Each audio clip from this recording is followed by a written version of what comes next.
नमस्कार, बहुत बहुत स्वागत है आपका चर्चा में। मैं हूं ममता चोपड़ा। विश्व भर में कई धर्म हैं और सभी धर्म अपनी अपनी सोच, अपनी अपनी विचारधारा के हिसाब से आगे बढ़ते हैं।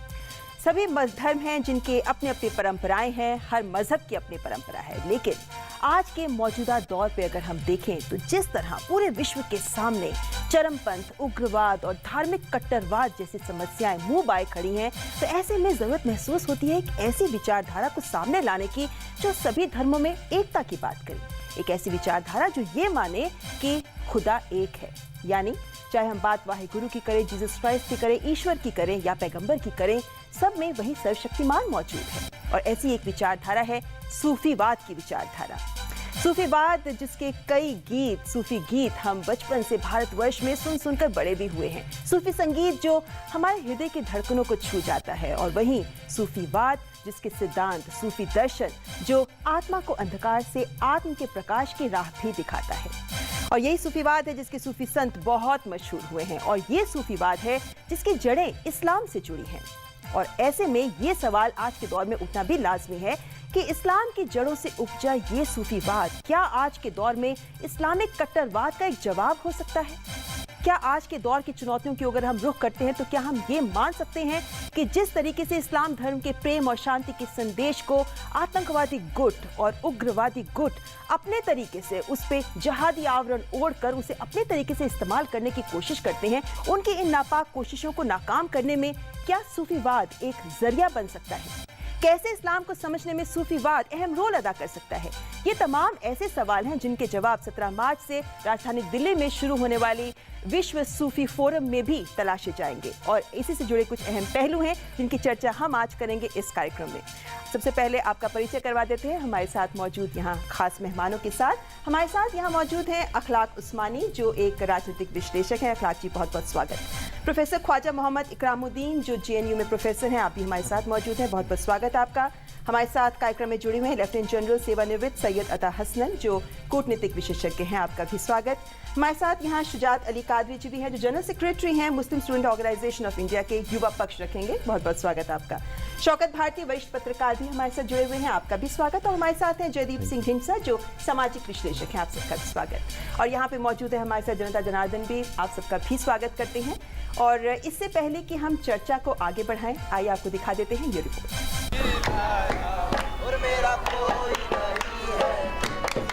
हर धर्म मानवता का संदेश देता है, इंसानों को जोड़ने की बात करता है। अनेक धर्मों के संगम से उपजी संस्कृति है भारत देश की, जो विश्व का एकमात्र ऐसा देश है जहां हिंदू हो या मुस्लिम, पारसी हो या जैनी, सिख या ईसाई, सबको अपने अपने धर्म का पालन करने का पूरा अधिकार है।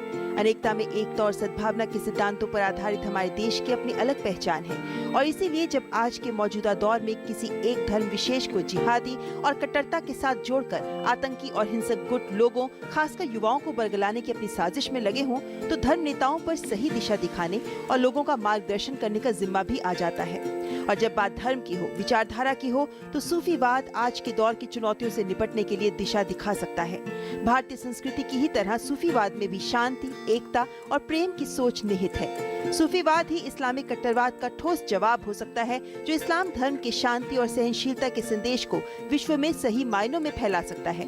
अपने फायदे के लिए आतंकी गुटों द्वारा इस्लाम के इस्तेमाल के खिलाफ एक मंच तैयार करने के उद्देश्य से 17 मार्च से दिल्ली में विश्व सूफी फोरम का आयोजन किया जा रहा है, जहां लगभग 20 देशों के 200 विद्वान, सूफी संत, उलेमा, इमाम, मुफ्ती इकट्ठा होंगे और इस मुद्दे पर विचार करेंगे कि विश्व भर में पांव जमाने की कोशिश में लगे उग्रवाद और चरमपंथ के खिलाफ किस तरह सर्व स्वीकार्य, तर्कसंगत और रचनात्मक कदम उठाए जा सकते हैं और आधुनिक संदर्भ में नए मानदंड का निर्माण किया जा सकता है। शांति के उद्देश्य के लिए इस्लामी सभ्यता की विविध धाराओं के बीच एक सेतु की भूमिका के तौर पर सूफीवाद अहम रोल अदा कर सकता है। मन की बात कार्यक्रम में भी प्रधानमंत्री ने हाल ही में जिक्र किया कि आज दुनिया को इस्लाम का सही संदेश बताना जरूरी है। सूफीवाद जो प्रेम और उदारता की बात करता है, वो इसे बखूबी कर सकता है। इससे इस्लाम और मानवता दोनों का भला होगा। महान सूफी संत बुल्ले शाह कहते हैं, पढ़ किताबां इल्म दिया तो नाम रख लिया काजी, हाथ विच फड़के तलवार नाम रख लिया काजी, मक्का मदीने कुम आया ते नाम रख लिया हाजी, ओ पुलिया हासिल के किता जितुरब ना किता राजी। आध्यात्म, ईश्वर प्रेम और सभी मजहबों की एकता में विश्वास करता सूफीवाद विदेशों से दस्तक दे रही कट्टर इस्लामिक विचारधारा को रोकने के साथ भारतीय इस्लाम की खूबसूरती और गहरे तथ्यों को बचाने के लिए आज के समय में ज्यादा प्रासंगिक हो गई है। सूफी कॉन्फ्रेंस एक ऐसा मंच प्रदान करेगी जहां इस्लाम, सूफीवाद और अन्य विचारधाराओं के विद्वान अध्यात्म के दायरे में एक ही मुद्दे को केंद्र में रखेंगे और वो है विश्व शांति का। क्या आज के वक्त में सूफीवाद चुनौतियों से पार पाने का एक जरिया हो सकता है? क्या आज इस्लामिक कट्टरवाद से निपटने के लिए विभिन्न इस्लामिक विचारधाराओं को एकजुट होने की जरूरत पहले से कहीं ज्यादा है और क्या इसके लिए हम सब तैयार हैं? क्या भारत अपनी विविधताओं में एकता के सिद्धांत पर आगे बढ़ते हुए विश्व के लिए एक नजीर पेश कर सकता है? क्या भारतीय मुस्लिम आज विश्व भर के मुसलमानों का मार्गदर्शन कर सकते हैं? कट्टरवाद, उग्रवाद और चरमपंथ को इस्लाम से अलग कर विश्व के सामने इसकी विचारधारा की असलियत रखने की दिशा में सब एकजुट होंगे तो ही इस पर जीत हासिल की जा सकती है। तो यहाँ बात हो रही है सूफीवाद की और किस तरीके से आतंकवाद और इस्लामिक कट्टरवाद को हम अलग कर सकते हैं, क्योंकि आतंकवाद के साथ धर्म को जोड़ना तो बहुत आसान है, लेकिन असल चुनौती तब शुरू होती है जब हम ये कहते हैं कि आतंकवाद को धर्म से अलग करना चाहिए। क्योंकि असल बात तो ये है और ये समझना भी जरूरी है कि उग्रवाद और आतंकवाद का किसी धर्म से कोई नाता नहीं होता, इनका तो धर्म ही नहीं होता। तो क्या सूफीवाद हमें आज के परिप्रेक्ष्य की चुनौतियों से निपटने में सहायक हो सकता है? तमाम सवाल हैं हमारे सामने जिनके जवाब तलाशने की कोशिश करेंगे इस चर्चा की शुरुआत करते हैं। सबसे पहले हमारे साथ अखलाक उस्मानी जुड़े हुए हैं। अखलाक जी, आपने बहुत गहराई से अध्ययन किया हुआ है, तमाम इस्लामिक विचारधाराओं की बात करें, सूफी विचारधारा की भी बात करें, तो जब इस्लाम का उदय हुआ उसके बाद से हमने लगातार देखा कि किस तरीके से वक्त के साथ साथ अलग अलग स्कूल्स ऑफ थॉट्स बनते चले गए। वक्त के साथ जिहादी और कट्टरवाद भी इसका एक हिस्सा बनते चले गए। क्या आपको लगता है कि ये सारी विचारधाराओं की लड़ाई है? क्योंकि उग्रवाद तो इसका एक, हम कहते हैं, आउटकम की तरह है, एक परिणाम है, लेकिन जड़ क्या है ये जानना जरूरी है। अगर ये विचारधारा की लड़ाई है तो आपको क्या लगता है कि सूफीवाद इसे कैसे काउंटर कर सकता है? देखिए, इसको सिर्फ सूफीवाद ही काउंटर कर सकता है। मैं आपके सामने दो परिस्थितियां रखता हूं। जब होली रोमन एम्पायर के जुल्म से पूरा यूरोप जल रहा था, भारत सूफीवाद की शक्ल में भक्ति आंदोलन के बड़े सामाजिक प्रयोग कर रहा था। हम उस समय सबसे ज़्यादा अमन पसंद समाज थे। जब पूरा अरब की ज़मीन बदल रही थी लेकिन यूरोप जल रहा था, भारत की में खेती लहलहा रही थी इंसानियत की और अखुवत और इंसानियत की, मानवता की। आज जो कट्टरता या जो आतंकवाद आप इस्लाम की शक्ल में देखते हैं, इसका इतिहास बहुत नया है। और आप पाएंगे कि भक्ति आंदोलन के बाद में भारत के स्वतंत्रता संग्राम में जब अंग्रेज़ों को हम पहली बार हराने की हमने जब कोशिश की, यानी 1857, उस क्रांति के फेल हो जाने की बहुत सारी वजहें थी, जिसमें कुछ रियासतों ने हमारा साथ नहीं दिया। लेकिन आप पाएंगे कि उसके बाद ही आतंकवाद भारत, साउथ एशिया, अरब और बाकी ज़मीनों में फैला। तो इसे एक लार्जर कॉन्स्पिरेसी के तौर पे देखा जाना ज़रूरी है। जिस होली रोमन एम्पायर के जुल्मों से पूरा यूरोप परेशान था और बाद में वहीं से निकले हुए 3 अलग अलग देशों के विस्तारवादी शक्तियों ने पूरी दुनिया पे कब्जा किया, भारत भी उसकी चपेट में आया। उन्हें यह मालूम चला कि हम भारत को या साउथ एशिया को उस वक्त तक नहीं तोड़ सकते जब तक कि हम 2 बड़े काम ना करें। पहला, भक्ति आंदोलन को कमजोर ना करें। इसको उन्होंने कमजोर करने के लिए पहले हिंदू और मुसलमान में समाज को बांटा, और दूसरा, इस्लाम में बहुत जितनी भी थॉट ऑफ स्कूल आ जाएं, लेकिन सूफीवाद के एक बड़े दरिया में आके सारी समा जाती हैं। तो इस्लाम में कैसे टुकड़े करें? तो इस्लाम का, यानी मुसलमान के दरमियान एक कॉन्फ्लिक्ट पैदा करना उन विस्तारवादी शक्तियों का टारगेट था। और एक हिंदू और मुसलमान के बाद आप पाएंगे कि पूरी दुनिया में, चाहे वो वैश्विक आतंकवाद हो या भारत में सारे सांप्रदायिक और सामाजिक तनाव, वो सब 1857 के बाद हमारे बीच में आए हैं। इसलिए हमें बहुत गहरे से ये समझने की आवश्यकता है कि सूफीवाद सिर्फ शांति और मानवता की विचारधारा नहीं, ये एक बड़ी राजनीतिक विचार भी है जो सभी तरह के तनाव, आतंकवाद और सांप्रदायिकता को समूल नष्ट करने का हमेशा इसका अज़्म रहा है। लेकिन अफसोस की बात यह है कि चंद मुसलमान लड़कों को बहकाकर अरब के शेखों के पैसों पे कुछ विचारधाराएं ऐसी प्रसारित की गई जिससे आज पूरे दुनिया के सामने इस तरह की समस्याएं हैं। जी, आपने कहा सूफीवाद से हम इसको निपट सकते हैं, सूफीवाद में वो दम है, वो गहराई है जो हमें चाहिए। अगर हम, तो यानी आप ये मानते हैं कि ये विचारधाराओं की ही लड़ाई है और विचारधाराओं के ही बल पर इसको लड़ा जा सकता है? बिल्कुल। अगर आप ये देखेंगे, मुझे ऐसा लगता है, और यहाँ जितने मेहमान हैं अगर आप उनसे भी पूछेंगे तो उनके, अगर वो मुसलमान घरों से आते हैं, और जैसा मैं भी हूँ, कई परिवारों में ऐसा है कि वैचारिक रूप से अगर किसी परिवार ने सूफीवाद को छोड़कर कट्टरवादी विचारधारा अपना ली, वो अपनी बच्चियों की वहां से तलाक करा लेते हैं, रिश्ते नहीं रखते। 2 भाई अलग अलग हो जाते हैं। अगर एक सूफी भाई को यह पता चलता है कि उसका दूसरा भाई कट्टर हो गया, यह भारत के लाखों घरों की कहानी है, 1-2 नहीं। ऐसे हजारों केस उत्तर प्रदेश में आ चुके हैं जहां बाद में शादी के बाद में लड़की के घर वालों को या लड़के के घर वालों को पता चला कि वो सूफी विचारधारा से नहीं है और उन्होंने अपने बच्चों की तलाक करा ली। मैं आपसे कहना यह चाह रहा हूं कि लोग सामाजिक स्तर पर इतने हद पर आगे जाकर इस विचारधारा का विरोध करते हैं, लेकिन मुझे बहुत ताज्जुब होता है जब इस तरह की घटनाओं की जानकारी मीडिया को नहीं होती, सिस्टम को नहीं होती, खुफिया विभाग को नहीं होती और इसके आधार पर नीतियां नहीं बनती। अगर वो ये पाएं देखेंगे तो उन्हें मालूम चलेगा कि सूफीवाद, नम्रता, सबको साथ लेके चलने और भक्ति आंदोलन की मूल आत्मा में विश्वास करने वाले भारतीय मुसलमान अपने यहां रिश्तेदारियां तोड़ लेते हैं, लेकिन उनकी बात को सिस्टम नहीं समझ पाता। जी, हमारे साथ प्रोफेसर ख्वाजा मोहम्मद इकरामुद्दीन जी भी हैं जो जेएनयू से प्रोफेसर हैं। प्रोफेसर इकरामुद्दीन, ये एक विदित बात है जो हम जानते हैं कि सूफीवाद जो है वो भारत में अफगानिस्तान, ईरान और इस जगहों से भारत में आया, लेकिन ये भी सच्चाई है कि जिस तरह वो भारत में फला फूला वो शायद एक उदाहरण के तौर पर सामने आता है।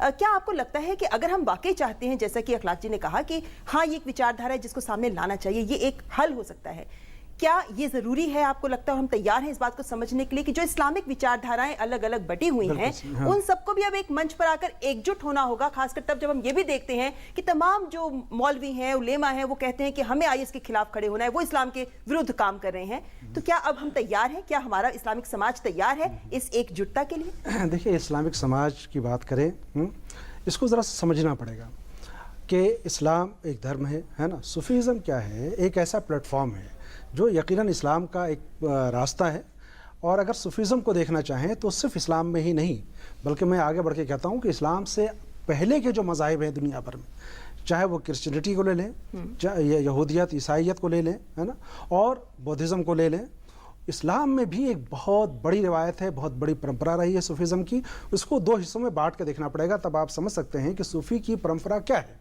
इस्लाम ने कुरान के ज़रिए, हदीस के ज़रिए हमें बताया कि ज़िंदगी के रास्ते क्या हैं। उलमा वो उलमा जिन्होंने अमली तौर पर नमूना पेश किया कि ये मज़हब है, वो बात जो प्रैक्टिस से शुरू होता है उसको हम सूफीज़म कहते हैं। इसीलिए प्रॉफेट मोहम्मद सल्लल्लाहु अलैहि वसल्लम के बारे में कहा जाता है कि बेहतरीन नमूना है। किस चीज़ की नमूना है? अखलाक की बात करें, मोहब्बत की बात करें, अमन की बात करें, भाईचारगी की बात करें। इतना बड़ा इनकलाबी नारा जो प्रॉफेट मोहम्मद ने दिया, सारी दुनिया क्यों आ गई? इसलिए आ गई, उन्होंने कहा कि सब लोग बराबर हैं, सब लोग बराबर हैं। ये नहीं कहा कि कहाँ के लोग बराबर हैं, यानी पूरे ग्लोब के लोग, चाहे वो गोरे हों, काले हों, लंबे हों, चौड़े हों, नाटे हों, जिस ज़बान को बोलते हैं वो सब के सब बराबर हैं। ये बहुत बड़ा इनकलाबी नारा था। उस इनकलाबी नारे को प्रैक्टिसिंग मुस्लिम, जो सूफीवाद जिसको हम कहते हैं, इसीलिए आप ये देखिए कि हिंदुस्तान में जो सूफीज़म की परंपरा है, चाहे ख्वाजा गरीब नवाज की दरगाह हो, निज़ामुद्दीन औलिया की दरगाह हो, और अगर सब कॉन्टिनेंट की बात करें तो हजवरी रहमतुल्लाह अलैह की दरबार हो, बुल्ले शाह का हो, जितने यहाँ तो रोक टोक ही नहीं है। यहाँ तो जो आ गया सब एक दस्तखान पर और बराबर बैठ गया, कोई पूछने वाला नहीं है कहाँ से आ रहे हो, तुम कौन सी ज़बान बोलते हो, किस मज़हब के हो, क्या पहनते हो, लिबास अलग, खाना अलग, कल्चर अलग, ज़बान अलग, मज़हब अलग, लेकिन एक सूफ़ी प्लेटफॉर्म ऐसा है जहाँ एक रंग में सब रंग सकते हैं। और वो रंग कौन सा है? वो मोहब्बत का है, भाईचारगी का है, अमन का है, एकता का है। और वो कौन सा अमन और एकता? किसी एक खित्ते में नहीं, बल्कि पूरे ग्लोब की एकता की बात करता है, पूरे ग्लोब की मोहब्बत की बात करता है। वो है दरअसल सूफीज़म, जो प्रॉफेट मोहम्मद सल्लल्लाहु अलैहि वसल्लम के अमली नमूने को सूफियों ने फैलाया। आज दुनिया में सिर्फ दहशतगर्दी को नहीं, आज दुनिया में शिद्दत पसंदी को, दहशतगर्दी को, करप्शन को, हर तरह के भेदभाव को अगर ख़त्म करना है तो सूफ़ी परंपरा को अपनाना होगा, इन दरबारों को देखना होगा, तभी जाकर के ये ख़त्म हो सकता है। और क्यों हम भूल गए कि हिंदुस्तान के बारे में ये कहा जाता है कि हिंदुस्तान ही वो धरती है, वो सरज़मीन है जो अक़ीदत की सरज़मीन है, जो मोहब्बत की सरज़मीन है। यहाँ की मिट्टी में मोहब्बत की खुशबू आती है। और यहाँ तो अगर हम देखते हैं तो हमारे भारत में, हिंदुस्तान में तो ऐसे तमाम उदाहरण मिल जाते हैं। जब मजहबी एकता की भी हम बात करते हैं, बहुत साफ उदाहरण तो हमारा चिराग दिल्ली का ये, जहाँ उर्स पे एक पंडित केसर पेश करता है, या ऐसे तमाम जैसे दरगाहें हैं पंजाब हरियाणा। निज़ामुद्दीन औलिया के दरबार में बसंत का त्यौहार मनाया जाता है। बसंत का त्यौहार आप बताइए कि आप क्या देखना चाहते हैं? हिंदुस्तान की मुश्तरका तहजीब को, मुश्तरका तहजीब, कंपोजिट कल्चर, गंगा जमनी तहजीब को अगर किसी ने आगे बढ़ाया है, इस हिंदुस्तान को मुख्तलिफ फूलों के से एक गुलदस्ते को सजाया है, तो ये हिंदुस्तान के मुख्तलिफ सूफी, संत, साधु, ये सब लोग हैं। और उसी परंपरा को अपना करके आज दुनिया मोहब्बत के रास्ते पे चल सकती है। जी, आगे हम बात जरूर करेंगे कि हिंदुस्तान कैसे इस इस्लाम उदारवादी इस्लाम के लिए एक केंद्र बन सकता है। लेकिन इससे पहले आइए आपसे बात करते हैं लेफ्टिनेंट जनरल सेवानिवृत्त सैयद अता हसन जी हमारे साथ हैं। जनरल, क्योंकि आप बहुत सारे आतंकवाद रोधी ऑपरेशंस में भी सक्रिय रहे हैं, आप बहुत करीब से जानते होंगे कि ये सब जो साइकोलॉजी काम करती है इसके पीछे ये क्या होती है। प्रधानमंत्री नरेंद्र मोदी खुद कहते हैं कि अगर हम चाहते हैं इस्लामिक स्टेट से लड़ना तो फिर वो लड़ाई या सैन्य अभियान के जरिए नहीं हो सकती, बल्कि उसके लिए वो खुद ही कहते हैं कि एक सामाजिक स्तर पर, एक मनोवैज्ञानिक स्तर पर लड़ना जरूरी है।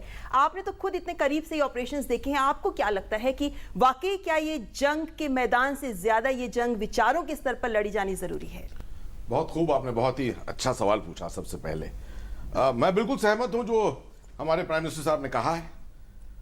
मैं पिछले 25 सालों से उग्रवादियों के खिलाफ लड़ता रहा हूं, मगर मैं ये आपको कह सकता हूं अपने तजुर्बे के साथ कि ये लड़ाई AK-47 की नहीं है, जो गोली की नहीं है, तलवारों की नहीं है।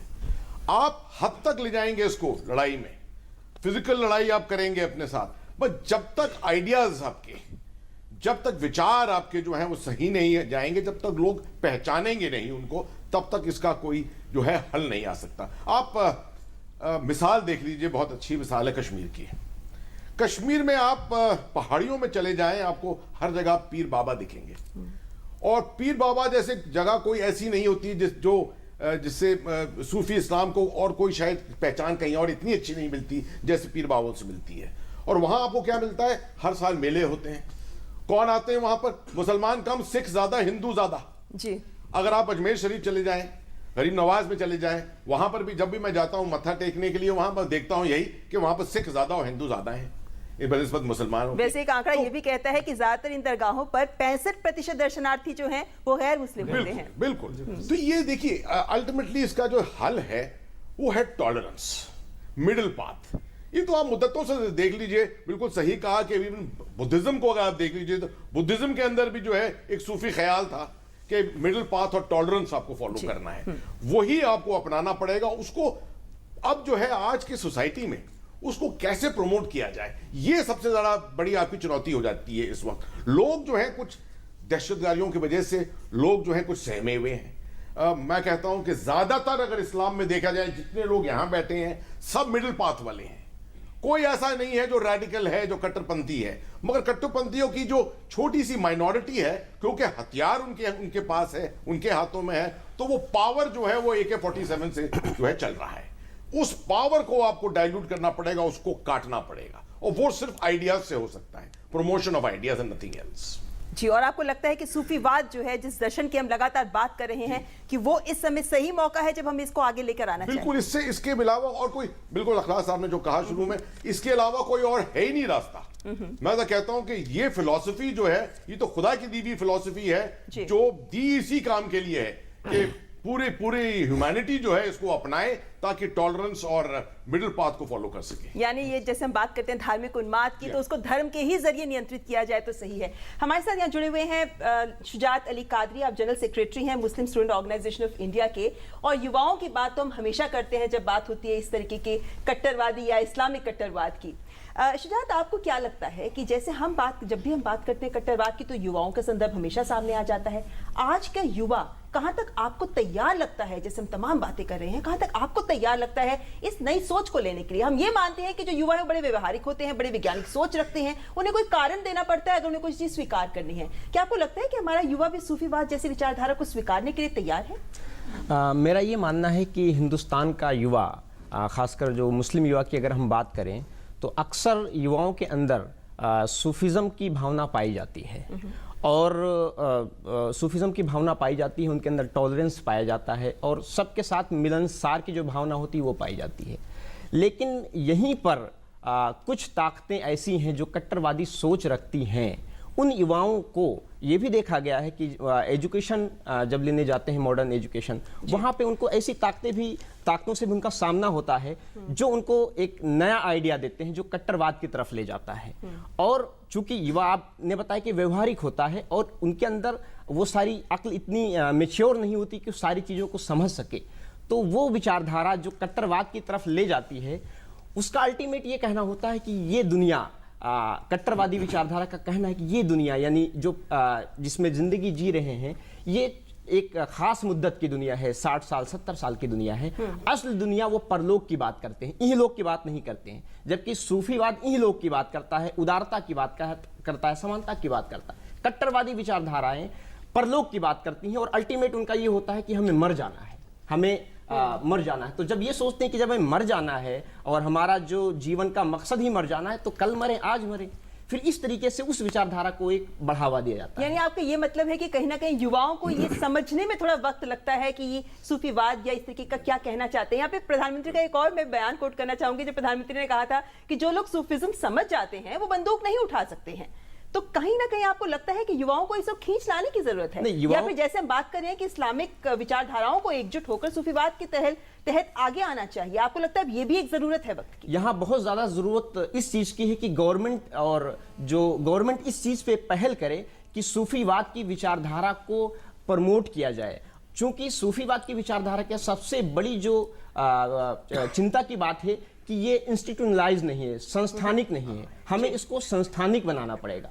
दूसरी विचारधाराएं हैं वो संस्थानिक हैं, हमें सबसे पहले सूफीवाद की विचारधारा को संस्थानिक बनाना पड़ेगा। हमारे पास एकेडमिक में लोग नहीं है सूफीवाद के, जितने भी सरकारी अर्ध संस्थाएं हैं, वक्फ बोर्ड है, हज बोर्ड है, ये सारी हैं, इसमें सूफीवाद के लोग नहीं है। इन सब संस्थाओं में सूफीवाद के लोग जब तक नहीं आएंगे तब तक सारी बातें सूफीवाद को बढ़ाने की बेमानी साबित होंगी। सबसे पहले सूफीवाद को हमें एक संस्था के तौर पर खड़ा करने की जरूरत है। जी बिल्कुल, हमारे साथ शौकत भारती जी भी मौजूद हैं, आप वरिष्ठ पत्रकार हैं। शौकत जी, ये बताइए कि जैसे अभी हमने पहले भी बात की थी, भारत को अगर हमें एक उदारवादी इस्लाम का केंद्र विश्व का बनाना है ताकि हम इन ताकतों से निपट सकें, आपको कहां तक लगता है कि यह संभव होगा? खासकर आज जब हम बात करते हैं कि सऊदी अरब या यूएई के साथ मिलकर हमें आईएस के खिलाफ लड़ना चाहिए, लेकिन वो भी ये चाहते हैं कि भारत उन्हें सहयोग दे, नहीं तो ये जो जंग है ये एक विचारधारा की जंग बन के ना रह जाए।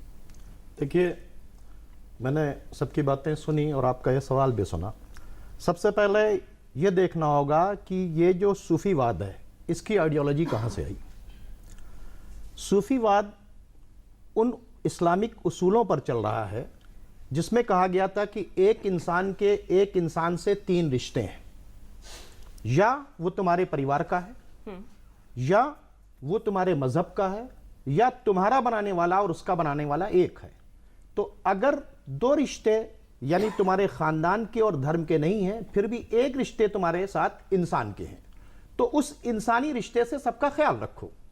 तो जब प्रॉफिट मोहम्मद ने यह पैगाम दिया और सूफी इस पैगाम को लेकर आगे बढ़े, तो जब सारे इंसानों का ख्याल रखेंगे तो जाहिर सी बात है, जब आप सबका ख्याल रखेंगे तो लोग आपका ख्याल रखेंगे।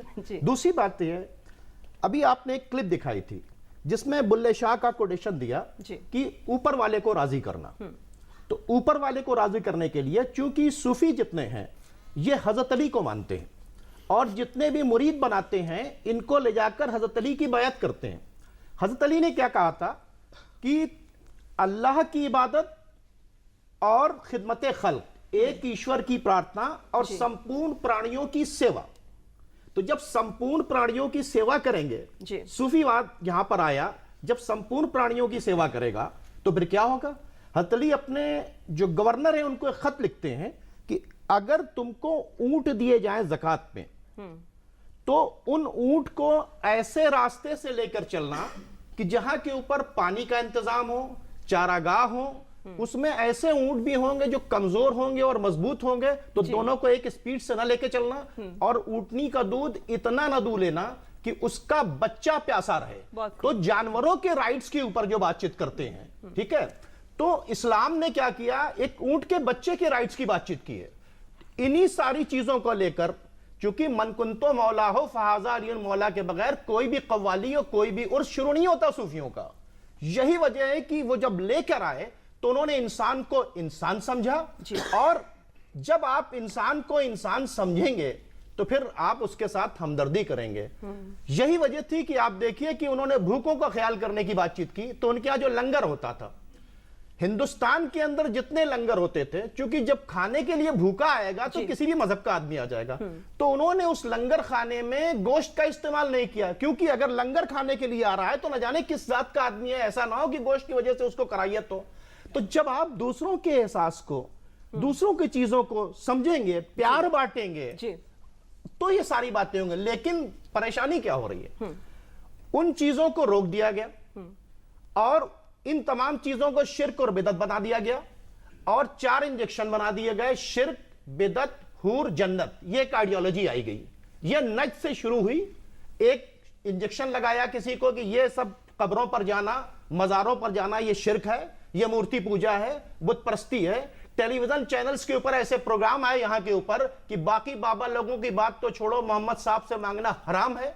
तो जब ये आइडियोलॉजी आई कि सबको उखाड़ के फेंक दो, सारे मज़ारात को गिरा दो और इसको ऐसा करना ये इस्लामिक काम है, इस सब हटाकर इस्लामी खिलाफत कायम करना, और ऐसे रास्ते में अगर तुम मार दिए गए तो तुम जन्नत चले जाओगे और 72 हूरें तुम्हारी इंतजार करेंगी। तो पहले एक शिर्क और बिदत 2 इंजेक्शन लगाए गए कि इनको हटाने के लिए, और उसके बाद 2 और इंजेक्शन हूर और जन्नत जिहाद के नाम पर लगा दिए गए। और अब इन चारों इंजेक्शन का हमें तोड़ ढूंढना है। चारों इंजेक्शन जो हैं इनका तोड़ हर लेवल पर अगर नहीं किया जाएगा, खास करके ये इंजेक्शन बांट कौन रहा है, ये कौन कौन झोला छाप डॉक्टर हैं जो गली गली से इंजेक्शन को फैला रहे हैं, ये किन बुक्स के जरिए फैलाया जा रहा है, इनको कहां कहां पढ़ाया जा रहा है, इनके पीछे कौन कौन से लोग काम कर रहे हैं। अगर वाकई आप चाहते हैं कि आतंकवाद खत्म हो तो हम क्या काम करें, हिंदुस्तान से अपने मैसेज को दें, लव के, प्यार को। हिंदुस्तान की गंगा जमनी तहजीब ने प्यार बांटा है, अमन बांटा है। तो हमको चाहिए कि सूफीवाद जिस तरह से यहां प्रमोट किया है, गंगा जमनी तहजीब को लेकर चला है, इसी को भारत से बाहर भी, जैसा हम बात कर रहे थे कि हम भारत को यानी कि हम उदारवादी इस्लाम का केंद्र बना सकते हैं, एक्सपोर्ट करें, सूफीवाद पे एक्सपोर्ट करें, दूसरों से कहें आओ हिंदुस्तान में मिलजुल कर देखो कि कैसे हम सब इतने मजहब के बाद एक दूसरे का साथ। ठीक शौकत जी, बिल्कुल। जयदेव सिंह ढिंचा जी हमारे साथ जुड़े हुए हैं। जयदीप जी, जब हम बात करते हैं सूफीवाद की तो हम ये भी जानते हैं कि सूफीवाद एक वो सोच है, एक वो दर्शन है जो कभी ये नहीं कहता था कि मटेरियली कुछ हासिल करने की सोच है, राजनीतिक उद्देश्य नहीं थे, कोई सामाजिक संरचना में बदलाव की बात नहीं होती थी। ये सोच कितनी बड़ी ताकत है तब जब हम कहते हैं कि समाज को इसको अब स्वीकार कर लेना चाहिए बड़े स्तर पर। देखिए, जो आपका जो प्रश्न है यही उसकी जो इनहेरेंट अच्छाई है सूफीवाद की, आज के मटेरियलिस्टिक पैसे की दौर में वो उसकी सबसे बड़ी कमज़ोरी भी बन गई है। सूफीवाद जो है वो दिल के माध्यम से, मोहब्बत के माध्यम से खुदा को ढूंढता है, और जो संस्थाएं, जो ऑर्गेनाइजेशंस, IS जैसी, मैं बाकियों के नाम नहीं लूँगा, वो लोग ब्रेन वॉश, जहन कशी के माध्यम से इस्लाम के नाम पे सत्ता को ढूंढती हैं। दोनों के ऑब्जेक्टिव्स में फ़र्क है, एक तरफ खुदा को पाना है, एक तरफ सत्ता को पाना है। तो IS जैसी सोच, जो वो सोच है, वो लगातार सत्ता को पाने के लिए लगी रही, तो उनके पास एक पैसे का बहुत बड़ा ज़ख़ीरा है। जैसे शुजात भाई ने कहा, वो इंस्टीट्यूशनलाइज्ड हैं, उनकी इंस्टीट्यूशंस बनी हुई हैं। सूफ़ी को जब आप सोचते हैं, आपके जहन में क्या ख्याल आता है? एक दरवेश का, जिसने महल को छोड़ दिया, नंगे पैर घूम रहा है, इबादत कर रहा है, खुदा का नाम लोगों में फैला रहा है। पैसे की अहमियत नहीं है उसको, पर आज के समाज में पैसे की ही अहमियत है। तो उस चीज़ में उसके मिशन को हाईजैक कर लिया गया है जी। उसके मिशन को हाईजैक कर लिया है उन लोगों ने जिन्होंने इंस्टीट्यूशंस बनाई, पैसे को इकट्ठा किया, उन्होंने एक तरीके और बच्चों का, हमारे युवाओं का ब्रेन वॉश करना शुरू किया। तो इसको कैसे रोकेंगे? देखिए, जो भी, जैसे कि जनरल साहब ने भी कहा कि सूफीवाद को आप देखिए गैर मुस्लिम की आंखों से। मैं क्या सोचता हूँ सूफीवाद में क्या है, मेरे जैसे और गैर मुस्लिम क्या सोचते हैं जब वो मुश्किल के दौर में ख्वाजा गरीब नवाज के चौखट पे जाके सजदा करते हैं और कोई मन्नत मांगते हैं जी। और वो लोग क्या सोचते हैं जब वो IS का वीडियो देखते हैं, जब बेगुनाहों के सिर कलम किए जाते हैं, तो वो इस्लाम के 2 चेहरों को देख रहे हैं। अब वो किस चेहरे की तरफ देख के अपना नज़रिया अपने पड़ोसी मुसलमान के बारे में बनाएंगे? अपने व्यापारिक जो उसके हमारे एसोसिएशंस हैं, मैं क्या सोचूंगा कि जो मैं जिससे कर रहा हूं, जो मुसलमान है, उसका क्या नज़रिया है समाज के बारे में?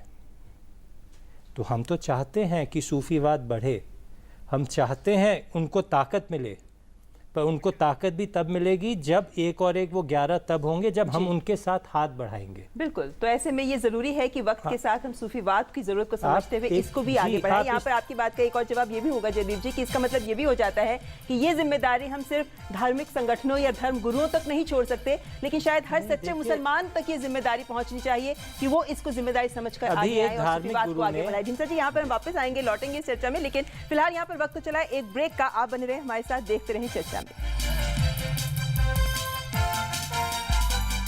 बहुत बहुत बधाई हो, आपने अपने बच्चों को पोलियो से बचा लिया।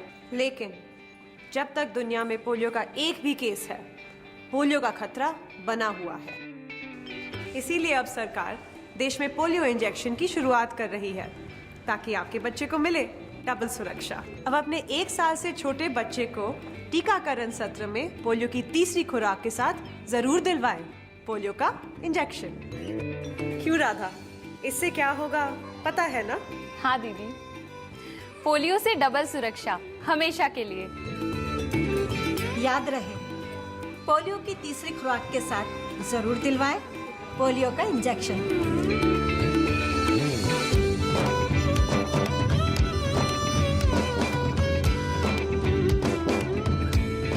अधिक जानकारी के लिए अपने पास के स्वास्थ्य केंद्र, एएनएम या आशा दीदी से संपर्क करें।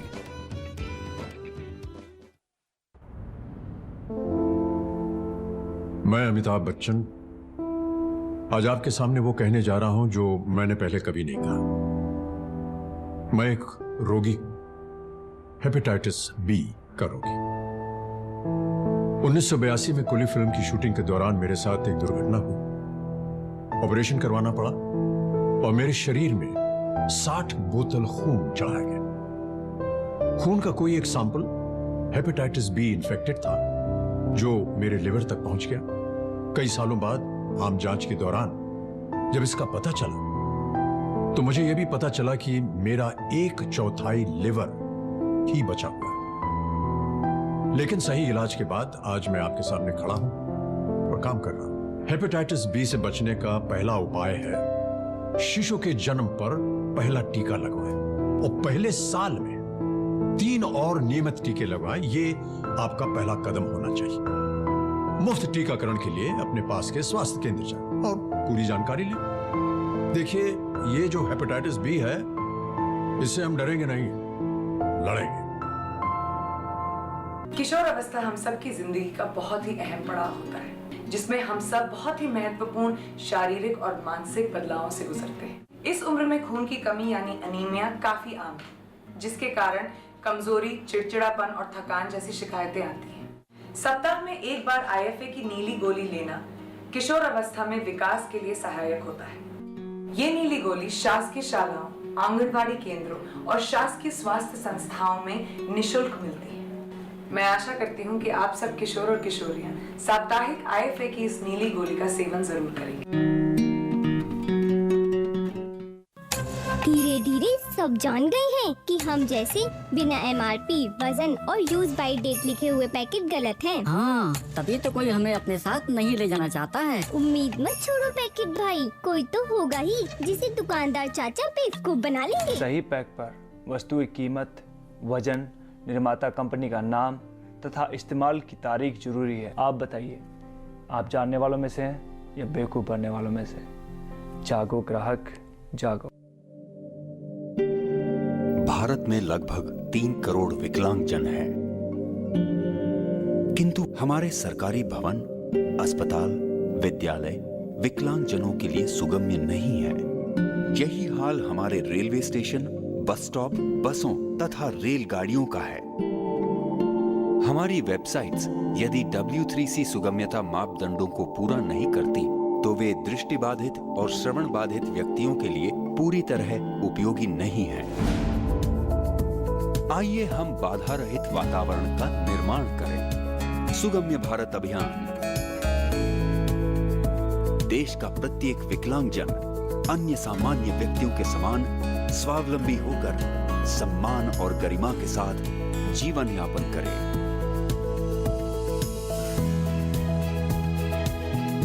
सुगम्य भारत, सशक्त भारत।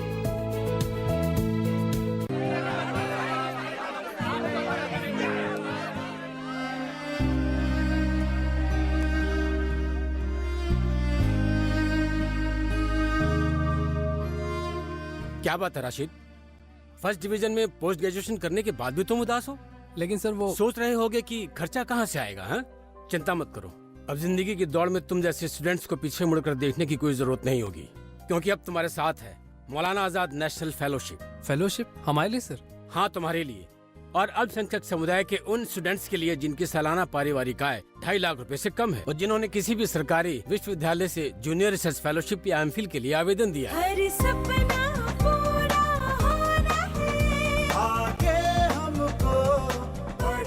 अधिक जानकारी के लिए लॉग इन करें www.minorityAffairs.gov.in पर या कॉल करें टोल फ्री नंबर 1800112001 पर। सबका साथ, सबका विकास। भारत में लगभग 3 करोड़ विकलांगजन हैं, किंतु हमारे सरकारी भवन, अस्पताल, विद्यालय विकलांगजनों के लिए सुगम्य नहीं है।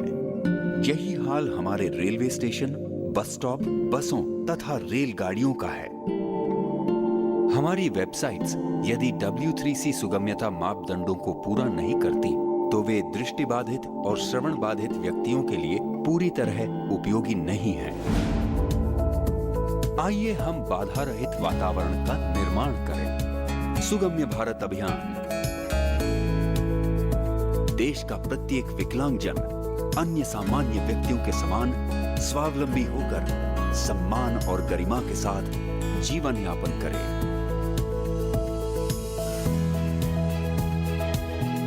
सुगम्य भारत, सशक्त भारत।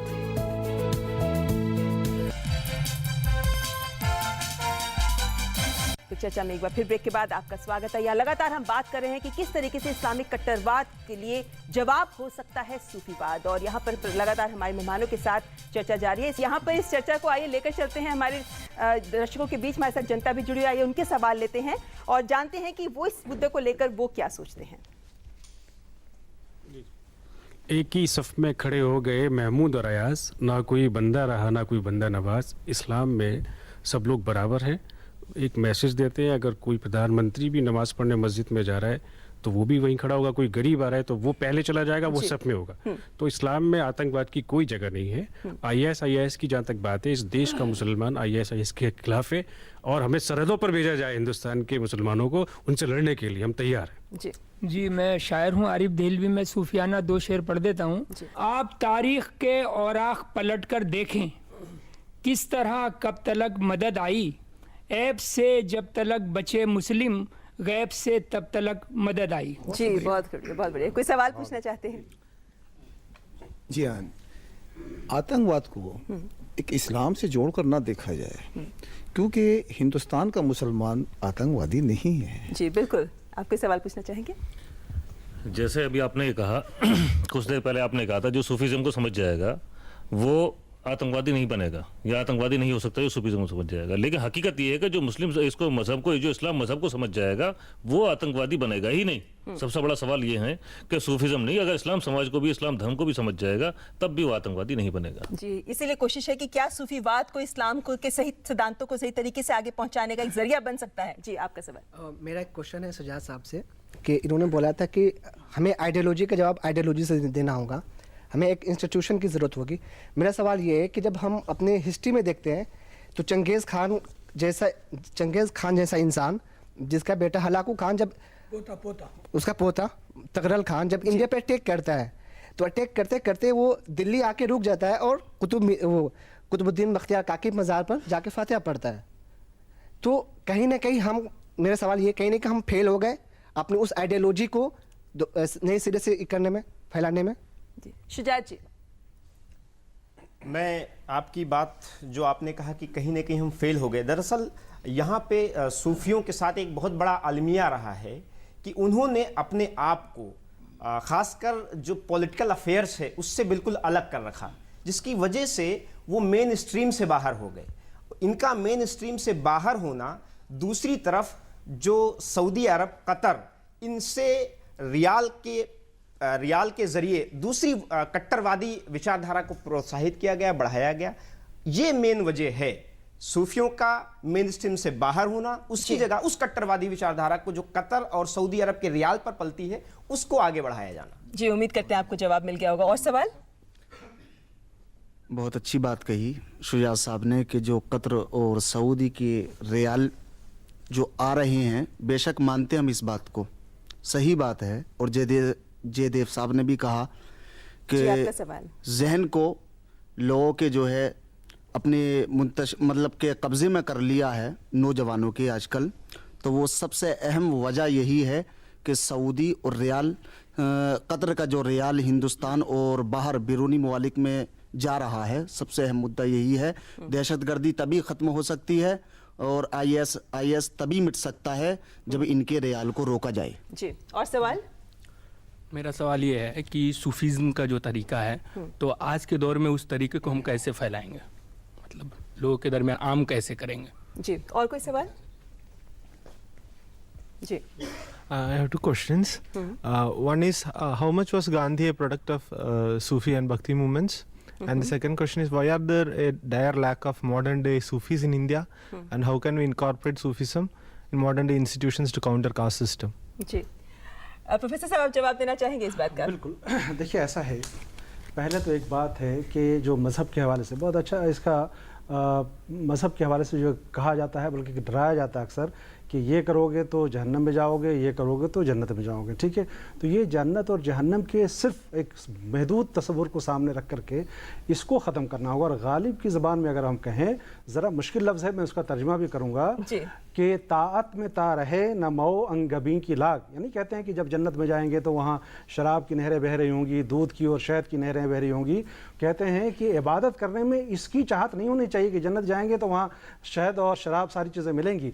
वो कहते हैं कि दोज़ख में डाल दो कोई लेकर बहिश्त को, यानी हम तो इबादत इसलिए नहीं करते कि अल्लाह को खुश करें, असल इबादत का ये ज़रिया है कि हम अल्लाह को खुश करें, है ना। जब अल्लाह को हम खुश कर लेंगे तो हम इस लालच में क्यों पड़े कि हमें जन्नत में जाना है कि जहन्नम में जाना है। और दूसरी बात यह है कि देखिए सब लोग एक ही खुदा को मानते हैं।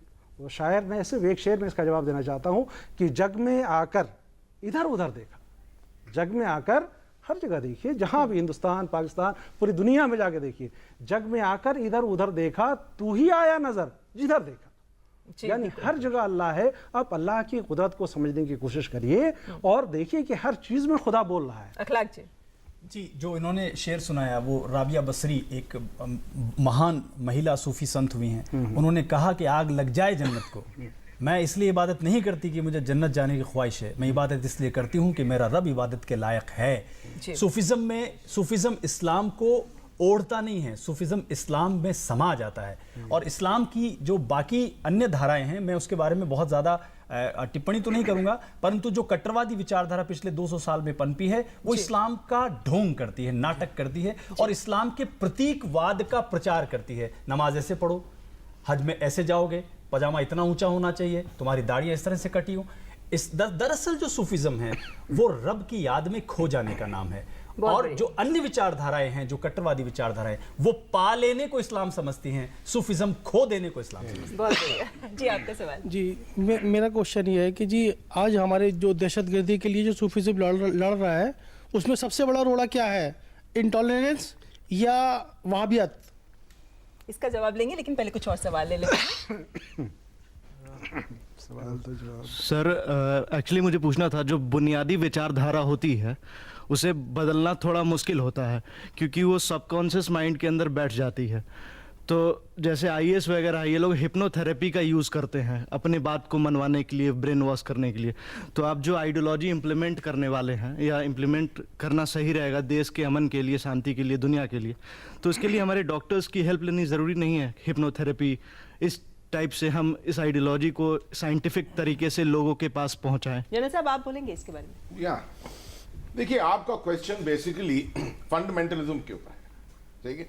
और मेरा विचार यह है कि फंडामेंटलिज्म और रेडिकलिज्म के बीच में बहुत फर्क है। फंडामेंटलिज्म जिसके बारे में आप कह रहे हैं इसमें कोई खराबी नहीं है।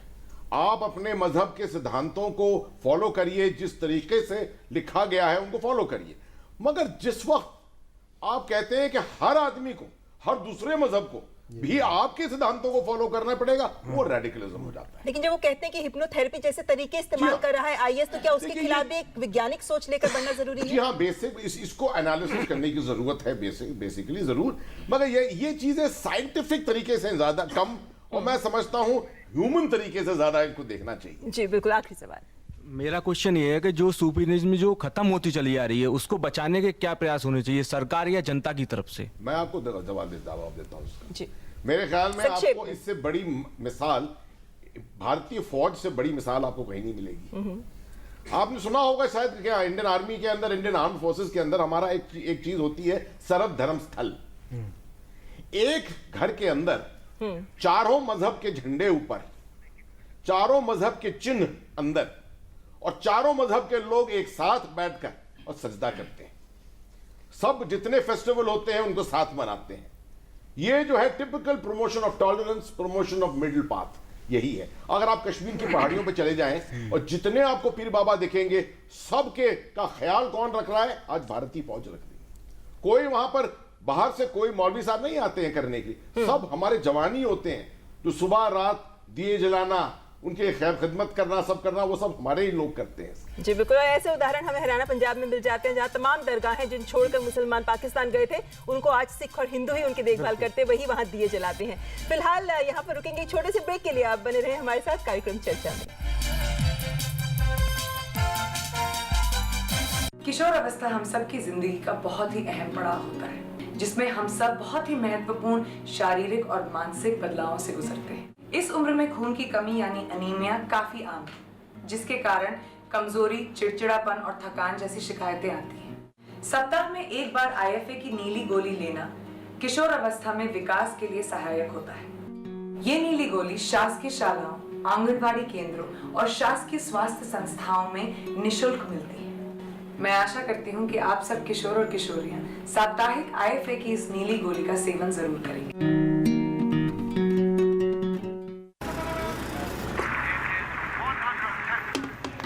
आप सबने दुनिया भर में क्या मिसाल बनाई है। जिस सफाई से आपने कचरा वहीं फेंक दिया, और मन्नू आंटी क्या कूड़ा फेंकती हैं।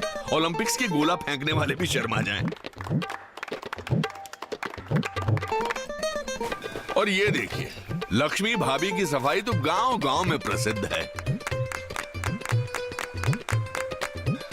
हमारे सुखिया भैया मन की करते, जहां सोचा वहीं शौच कर दिया।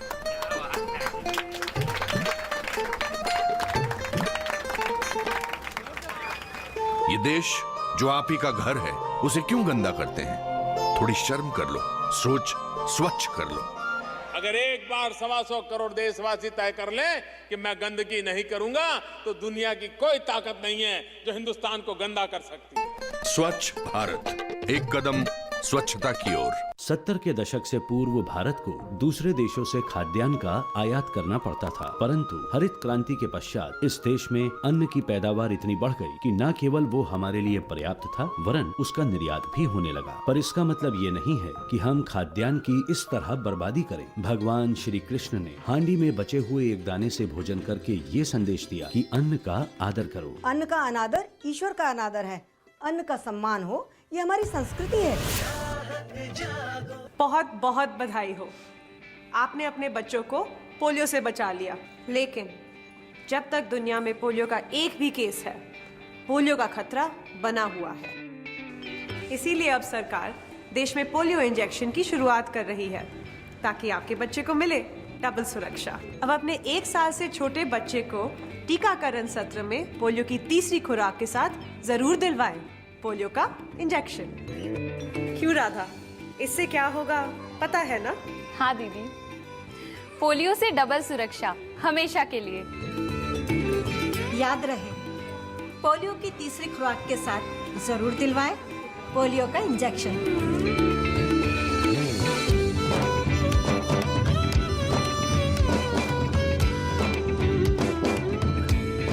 अधिक जानकारी के लिए अपने पास के स्वास्थ्य केंद्र, ANM या आशा दीदी से संपर्क करें। तुमने कहा था पैसे दोगे मुझे। I need money। अंजू, ये चोट कैसे लगी? वो बाथरूम में पैर फिसल गया था। छुपाने से कुछ सॉल्व नहीं होगा अंजू। ये सब आखिर कब तक? हाँ, कभी मायके से पैसे मंगाओ तो कभी लड़की पैदा हुई इसका ताना। मैं करूँ भी तो क्या अनीता? छोड़ना, मेरे घर की बात है। ये तुम्हारी इज्जत की बात है। अपने पति के घर में इज्जत से रह पाना तुम्हारा हक है। और वो जो कर रहा है गैर कानूनी है। इसकी कंप्लेंट करना जरूरी है। डरो मत। डोमेस्टिक वायलेंस एक्ट के तहत तुम्हारे पति को पहले वार्निंग दी जाएगी और एक प्रोटेक्शन ऑफिसर भी अपॉइंट होगा जो उसके बर्ताव पर निगरानी रखेगा। इसमें काउंसलिंग, इमरजेंसी में शेल्टर होम और मेडिकल की सुविधा भी है। फिर भी हालात नहीं सुधरे तो घरेलू हिंसा अधिनियम 2005 के अंतर्गत आप निकटतम पुलिस स्टेशन में कंप्लेंट कर सकते हैं। अगर सुनवाई नहीं होती है तो राष्ट्रीय महिला आयोग की मदद भी ले सकते हैं। घर के अंदर होने वाले जुल्म को छिपाओ मत, बल्कि आवाज उठाओ। मैं अमिताभ बच्चन आज आपके सामने वो कहने जा रहा हूं जो मैंने पहले कभी नहीं कहा। मैं एक रोगी, हेपेटाइटिस बी का रोगी। 1982 में कुली फिल्म की शूटिंग के दौरान मेरे साथ एक दुर्घटना हुई। ऑपरेशन करवाना पड़ा और मेरे शरीर में 60 बोतल खून चढ़ाया गया। खून का कोई एक सैंपल हेपेटाइटिस बी इन्फेक्टेड था जो मेरे लिवर तक पहुंच गया। कई सालों बाद आम जांच के दौरान जब इसका पता चला तो मुझे यह भी पता चला कि मेरा 1/4 लिवर ही बचा हुआ है। लेकिन सही इलाज के बाद आज मैं आपके सामने खड़ा हूं और काम कर रहा हूं। हेपेटाइटिस बी से बचने का पहला उपाय है शिशु के जन्म पर पहला टीका लगवाएं और पहले साल में 3 और नियमित टीके लगवाएं। ये आपका पहला कदम होना चाहिए। मुफ्त टीकाकरण के लिए अपने पास के स्वास्थ्य केंद्र जाएं और पूरी जानकारी लें। देखिए, ये जो हेपेटाइटिस बी है, इससे हम डरेंगे नहीं, लड़ेंगे।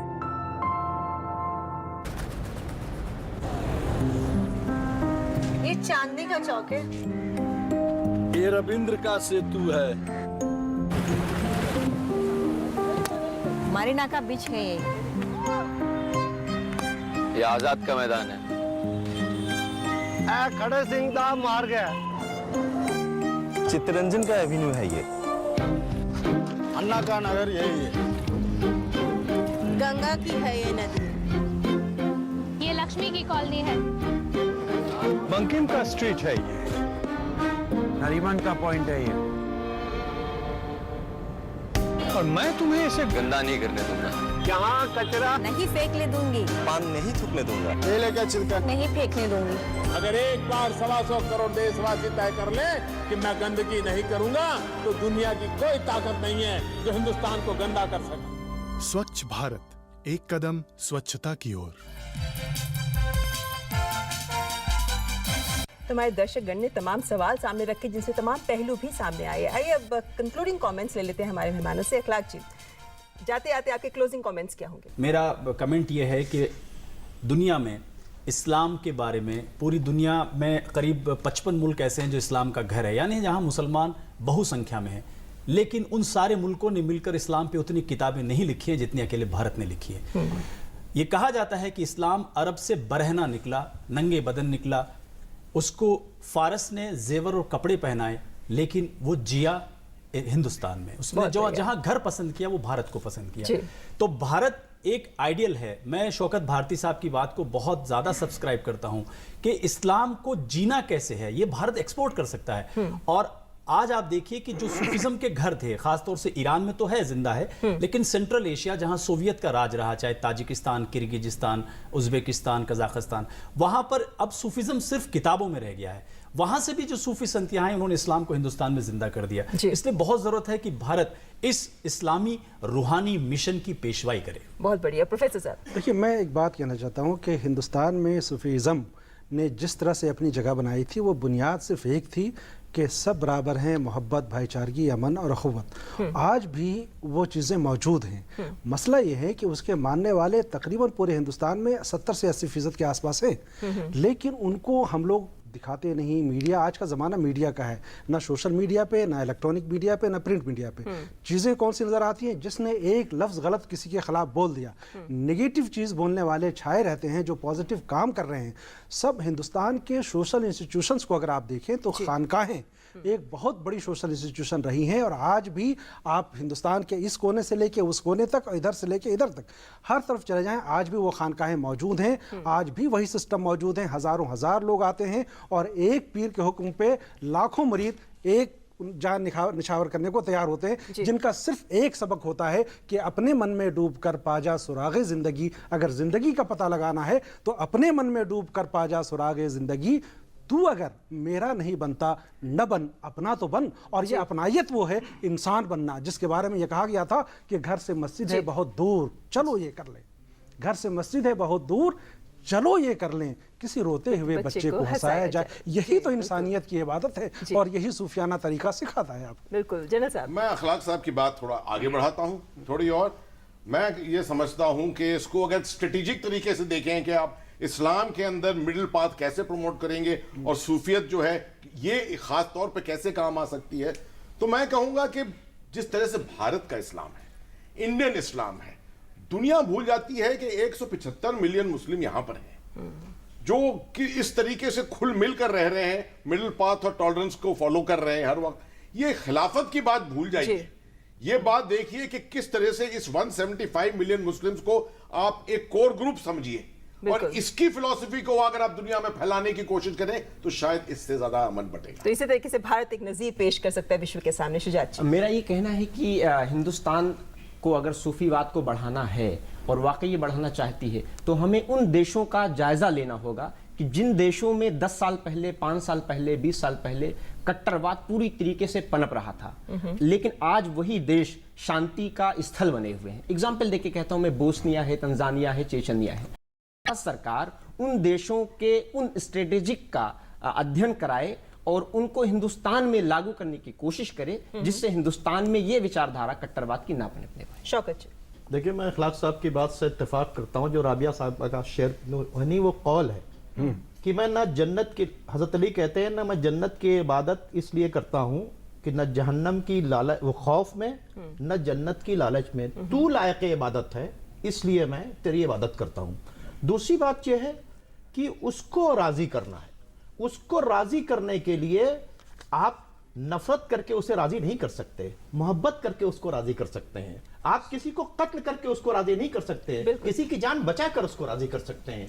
जब यह कहा गया कि एक कुत्ता, तुम वुजू करने जा रहे हो, इतना ही पानी है कि तुम वुजू करके नमाज पढ़ सकते हो, लेकिन अगर उनसे एक कुत्ता आ रहा है, वो बहुत प्यासा है, अगर पानी नहीं दोगे तो मर जाएगा, तो तुम एक काम करो कि उसको पानी दे दो ताकि उसकी जान बच जाए। जो इस्लाम कुत्ते की जान बचाने की बातचीत कर रहा है, उस इस्लाम के नाम पर उसका झंडा लेकर, उसकी किताब लेकर, अल्लाह अकबर के स्लोगन के साथ में ये जो कत्लो गारतगरी कर रहे हैं, ये आइडियोलॉजी किसने पैदा की, कौन प्रमोट कर रहा है, कहां पढ़ाई जा रही है, इसको एक काउंटर करना। एक सेकंड, दूसरी बहुत ही इंपॉर्टेंट बात, सूफियों के पास खुद औकाफ के सिलसिले में सब कुछ था, वो उनका खत्म कर दिया गया। पहले राजा महाराजा क्या करते थे, इसी इंस्टीट्यूशन से जब गरीब पहुंचते थे तो उनकी हेल्प करते थे, वहां से सेवा होती थी, सब कुछ कर।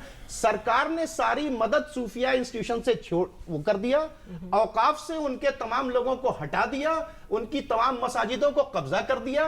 रिजल्ट क्या हुआ, उन तमाम इंस्टीट्यूशन से वही सारा कुछ बढ़ाया जाने लगा, जिसके बढ़ने से नफरतें तो बढ़ सकती हैं, अमन नहीं पैदा हो सकता। यानी सूफी संस्थाओं को मजबूत करना होगा ताकि सूफी विचारधारा को आगे लाया जा सके। औकाफ में सूफी संस्था जिनकी औकाफ, जब ये कॉन्स्टिट्यूशन भी है सुप्रीम कोर्ट का कि वाकिफ की मंशा के अकॉर्डिंगली वहां का मुतवल्ली और चेयरमैन होना चाहिए, तो जब सूफी विचारधारा का वक्फ है यहाँ के ऊपर, तो उसको उसके ऊपर उसके मुतवल्ली क्यों नहीं बनाया, उनको कोई राइट्स क्यों नहीं दे रहे? ये सारी चीजें करें। जी जयदीप जी, मेरा ये मानना है कि सूफी जो है वो इस्लाम के जो भी आजकल हम परेशानी देख रहे हैं, जो कि सारे गैर इस्लामिक देश और कम्युनिटीज़ झेल रही हैं, उसका हल केवल सूफिज़्म में है। और उसको हम अपने बच्चों के लिए, आगे की विरासत को सहेजने के लिए, गैर मुस्लिम भी, ये ज़रूरी है कि हम सूफी थॉट्स को ताकत दें, उनकी इंस्टीट्यूशंस को ताकत दें। बिल्कुल। और सरकार भी ये चीज़ करे कि ऐसी कई सारी इंस्टीट्यूशंस हैं जिनके ऊपर हक कायदे में सूफियों का है, वो उनके पास नहीं रही हैं, वो उनको वापस मिले। जी बिल्कुल। तो ये थे फाइनल कमेंट्स हमारे मेहमानों से। और जब बात होती है सूफीवाद को आगे बढ़ाने की, तो बहुत ज़रूरी होता है कि ना केवल इस विचारधारा को आगे लाया जाए, बल्कि इन संस्थानों को भी मजबूती दी जाए ताकि इस वक्त में इस्लामिक कट्टरवाद से लड़ने के लिए सूफी विचारधारा एक अहम जरिया बन सके। आज की चर्चा में फिलहाल इतना ही। अगले हफ्ते फिर हाजिर होंगे एक और विषय के साथ। नमस्कार।